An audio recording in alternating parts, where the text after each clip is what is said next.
Hi guys, thanks for tuning in. For this review, we're going to take a look at the MAFEX number 52, the Dark Knight Trilogy, Bane. And starting off with the packaging, as always, nice window in the front. You can see the figure and accessories inside. You've got a photo of Bane there, of the actor, and a photo of the figure. And it looks pretty good so far. Around to the side, you've got a shot of the action figure. And on the back, you've got gimmicks and accessories, which is quite nice. And on the side, you've got Trilogy logo and Bane. And on the top, you've got the same thing there. And on the bottom, you've got some basic information there. Now let's get this guy open and have a look on the inside.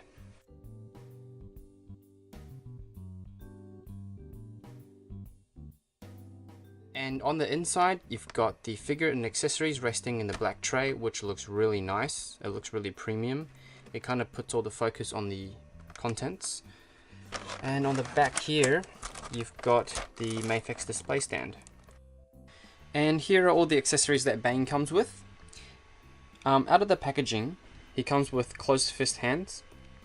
But these hands aren't actually completely closed. They look like they've got a little bit of a gap, so you could probably make him hold small objects. And going through the rest of his hands, he's got a pair of open palm hands, both left and right.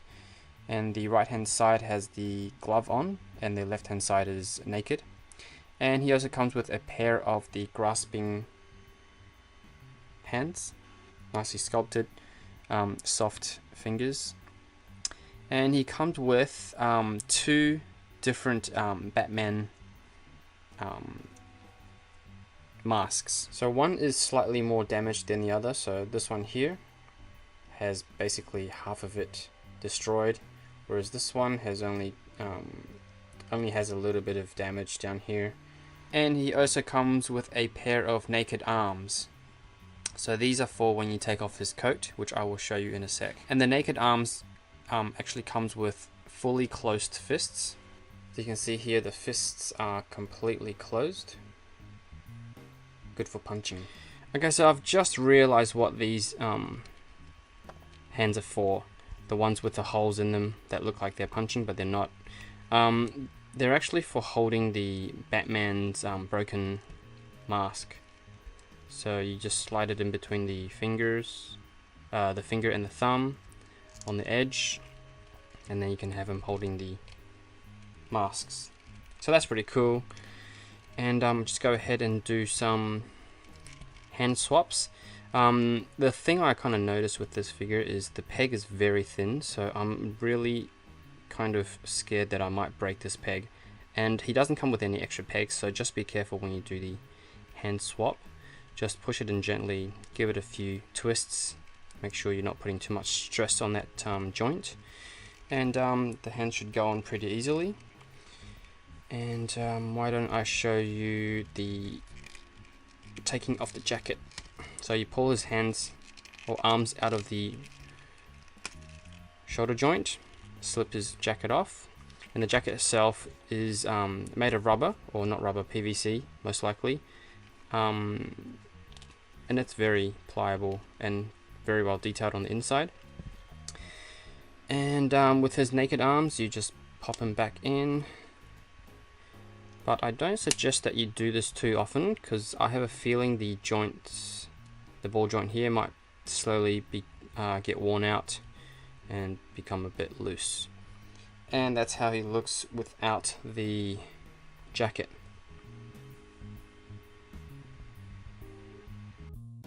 And here's a closer look at the figure. While I've got his jacket off, I might just talk about this bit first. So, I mean, the arms look really nice, but without the jacket, this bit here, there's a bit of a gap between the arm and the kind of the underneath torso bit. So it doesn't look very natural. You can see there's a massive gap because they've had to try and accommodate the jacket.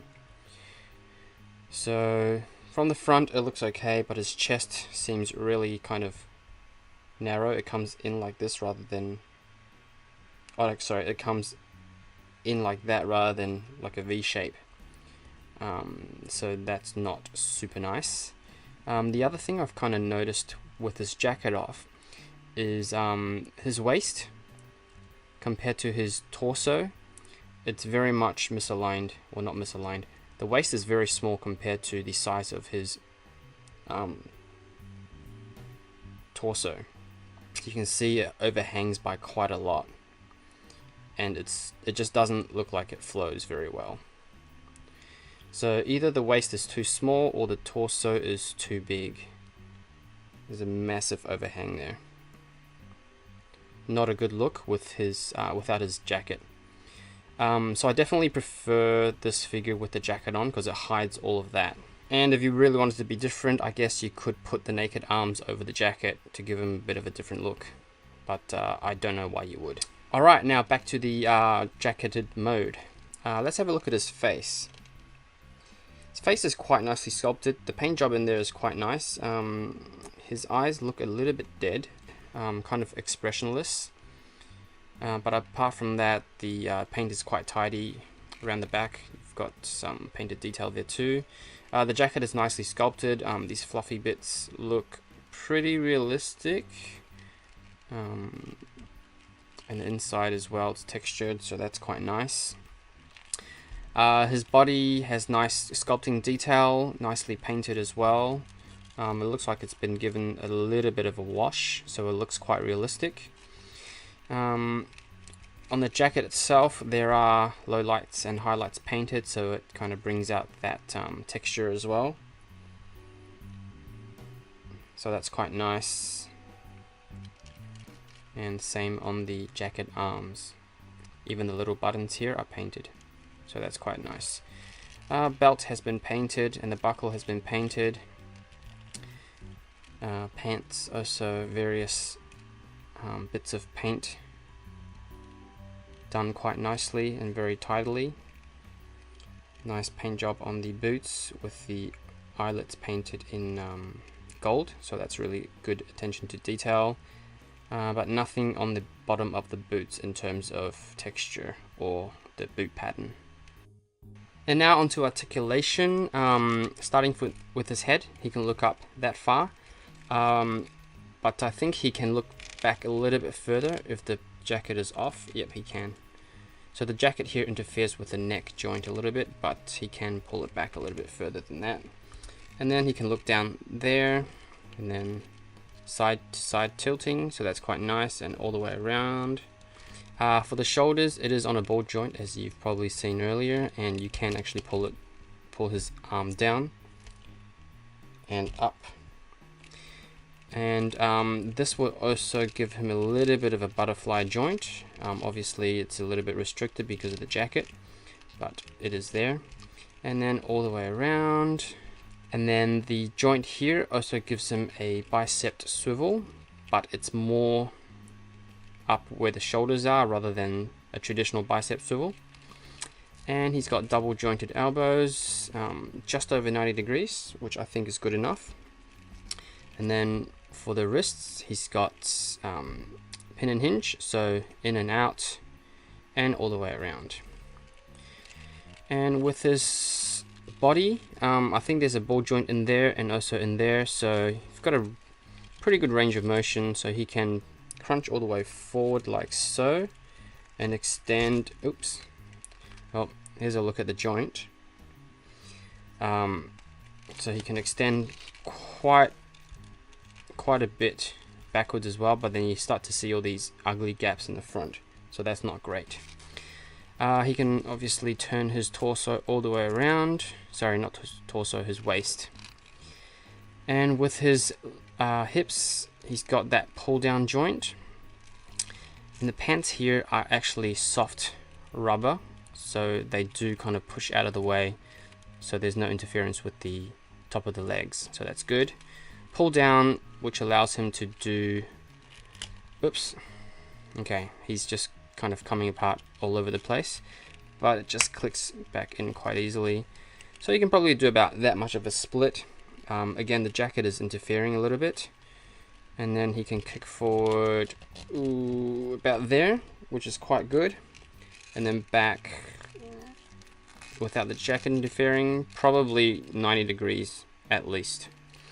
So that's good. He's got thigh swivel up here. Double jointed knees. Gives him a good bend there. And he's got ankle rotation all the way around. Ankle pivot down to there. And then up to there, and then ankle rockers from side to side. And lastly, he has a toe joint which rotates up to about there. And in terms of height, he measures about actually just over 15 centimeters, probably about 15.5 centimeters, which is roughly 6.1 inches. And now for some size comparisons. First up, here he is with MAFEX Christian Bale Batman. Version 2.0. Here he is with MAFEX Heath Ledger Joker, version 1. MAFEX Suicide Squad Deadshot. MAFEX BVS Batman. SH Figure Arts Christian Bale Batman. SH Figure Arts Suicide Squad Deadshot. Mezco 112 Collective BVS Batman. DC Icons Rebirth Batman. DC Classics Click and Connect Bane. And lastly, Marvel Legends Cyclops. Overall, I quite like this figure. I think the detailing is quite nice on him, and his joints are nice and smooth, and they don't pop out as badly as some other MAFEX figures do. So overall, I think he's quite enjoyable to pose and play with, but he's not perfect by any means. The one thing that really bugs me is the waist design here. I just don't like how it's very kind of disjointed. But with the jacket on, you hardly notice it, so that's not too bad. The other thing that I kind of found interesting was the way he is scaled. He is a little bit smaller than I had anticipated, especially when you compare him to other figures from the same line. So if I bring in Batman, MAFEX Batman over here, Batman actually stands taller than Bane in toy form, which I don't think is accurate according to the movie. I mean, Bane should be slightly taller, I think, if not the same height. But the weird thing is SH Figure Arts Batman actually scales, I think, a little bit better than the MAFEX, only slightly. I mean, he's still a bit taller than Bane, but I think overall the scaling is a bit better with the SH Figure Arts than the MAFEX. And this is even more apparent when you bring in Deadshot, for example. I know they're not strictly from the same kind of movie line, but in terms of the DC Cinematic Universe, you can see Deadshot here towers over Bane, whereas the SH Figure Arts version, he's more in keeping with the scale. And that pretty much wraps up my review for the MAFEX Bane action figure. If you've got SH Figure Arts figures, this is a good one to pick up if you want to collect the DC Cinematic Universe figures. Thanks again for watching, and I will see you guys next time for another toy review.